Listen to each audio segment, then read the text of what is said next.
Hello, Miss Scally's class. My name is Greg Scott. I'm a physics teacher at Archbishop Mitty High School. Before that, I had a lot of different jobs, and I saw that Miss Scally was asking about people's careers and why they chose what they wanted. She sent me your questions. You have a lot of wonderful questions, so I'll get started on those right away. First off, I see Caesar had many questions. Very excited to ask about them. That's wonderful. I'm delighted to talk to you about it.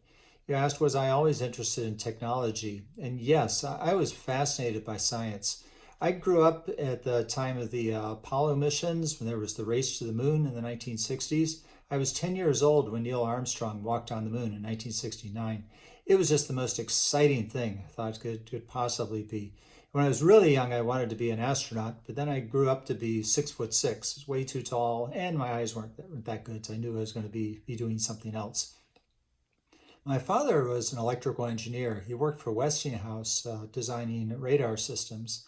So from a young age, he would bring home things. I would play with these electronics. There was some old equipment he'd bring. I'd always try to take it apart, usually breaking it in the process. But I was just fascinated to see how these things worked. And at the time, the electronics, the whole industry was very rapidly advancing. It looked like a really exciting thing to get into. I thought it would really be a lot of fun. And so as time went on, through high school, I took science and math classes. I took the most advanced classes that I could. I loved them. I found it was just so exciting. My science teachers were wonderful. I still remember Dr. McClay at my school my junior year. I took is the equivalent of honors physics. Just a fascinating class. Just the love of science that he gave me just stayed with me through my life. So I continued with that. Going on to college, I didn't really know much about the difference between engineering and science. I thought engineering would be a good thing to do, so I applied to school as an electrical engineer. I went to Princeton University in New Jersey. Oh, by the way, I grew up in the East Coast. I grew up in Baltimore. So I went to school, went to college in New Jersey. So I majored in electrical engineering. The main difference is science, you're making discoveries, you're learning how the world works. Engineering, you're designing and building things. Now, you have to use a lot of science in the process of engineering. In fact, in the more advanced levels, there's a lot of overlap between engineering and science. You have to make new discoveries in order to build new products. So I went to college. So when I graduated, I had to serve 4 years in the Army. To pay for my schooling, I had what's called an Army ROTC scholarship.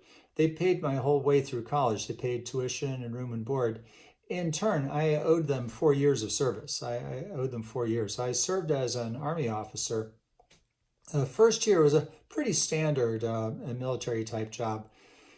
Then along the way, there was I'd get pulled into all kinds of things that they had going on at the base. One time they grabbed all the lieutenants. They had us filling out some data, doing some data entry for some survey that had been done on the base. I mentioned to the person in charge of the project that I'd had a background in electrical engineering and computers. I was really excited to work on it. And as it came to the end of that year, they told me that they needed somebody to work with this automation management office. Computers were still a pretty new thing. At most places, this base had one big computer in the central area. If you needed anything done, you would send your request for a job. There'd be people working in this office would write the program, submit the job, then give you a printout of the results. The idea that people would have computers on their desk in their office was a really radical new concept. It really came about in the early 1980s with the IBM PC. So it was exciting to be there at the time while all these things were happening.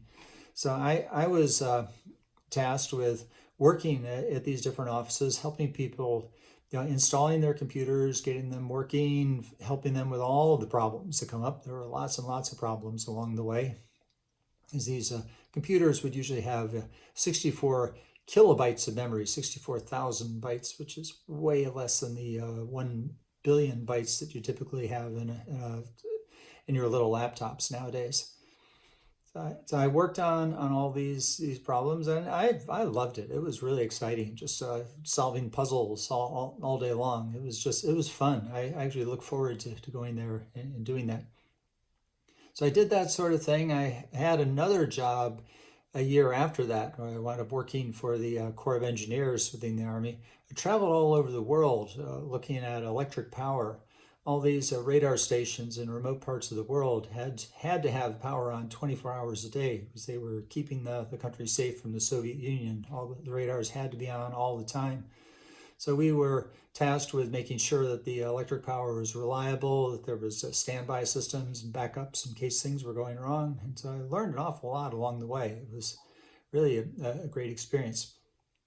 Came to the end of that time, I decided to apply to graduate school. So I had thought in pursuing a career in technology, a lot of times what people will do is they'll work for a couple of years as an engineer, and then they'll move up into the management, or they'll go into sales or marketing or some other aspect of it. If you really, really want to do the technical work, it helps to get some more schooling. It helps to get an advanced degree. So I went to Stanford. I was going to get a master's degree. And I got there, and the professors asked me if I wanted to apply for it's called the PhD, a Doctor of Philosophy. That was a program that's open-ended. You could do it as quickly as 4 years, more typically 6 to 7 years, which was what I wound up doing. So I took this qualifying exam. I got into the PhD program. So I did a lot of research with the silicon chips, guts of computer systems.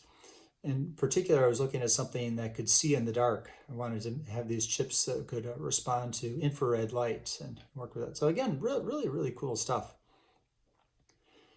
Going toward the end of that time, I graduated from Stanford in 1991. I was looking around for jobs. So I found a job in Silicon Valley. I worked for several places. I went from one company to another that I worked in.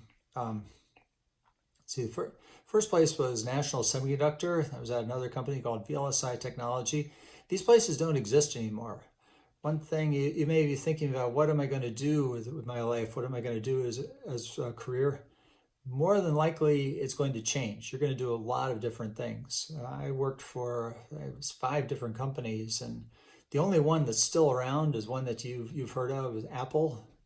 I worked for a startup. Apple acquired us, and we were our job was to make the chips that go into the iPhone and the iPad, and now they actually go into all the laptops as well. So let's see. There were a couple of other questions that came up. It said, I think you were asking about the classes that I take. Definitely take math and science. That's what you want to do. Take the most advanced math and science that you can. Don't kill yourself, but challenge yourself. Get the best challenges that you can with that. So I see you said a simple question is that, how long does it take to make a memory chip? How long does it make a computer chip? That's actually not that simple a question. It takes about 3 to 4 years to do that. From the initial concept, initial thinking about, well, what are we going to do? What is the processing technology going to look like? What great scientific discoveries are going to be made from the people that manufacture these chips? What is the market going to look like in a couple of years' time? The way that a company like Apple does this is that they will have a pipeline going. They'll have a chip. When I worked on the A6, that was out in production. It was coming out in the new iPhones and iPads.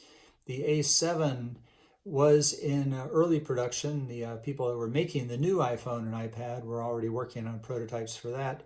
A8 was in design. It was getting ready to come out. We were going to get the first silicon out of that. And A9 was an early concept. We had some early designs going. Even A10 was there as a concept. Just thinking, well, what is that going to look like? So all these things were going on in parallel. And we worked on all of them. So it was a very busy time. It was a very exciting time. Lots and lots of things going on. So there's a huge amount of work, about 100 people working together as a team to put this together. Because I worked on just a small part of that chip. I worked on the memory interface, just a very small part of it. So why did I choose these jobs? I always looked for things that were fun and exciting. I wanted a good challenge. I wanted to see what was there. Of course, I had to see what was available too. Later on, I had some other constraints. I was married. I had some children, and my wife was working as well. So I needed to find a job where I could stay in this area. Now, one big change then, It started back in about 2011 when there were a couple of things happened in my life. My brother passed away that year. He was actually the same age as Steve Jobs. So when there was a memorial for Steve Jobs, it was just a few months after my brother had died. So there was this memorial there, and they were quoting a speech that he had given at Stanford. He was saying, "Don't spend your time living someone else's life."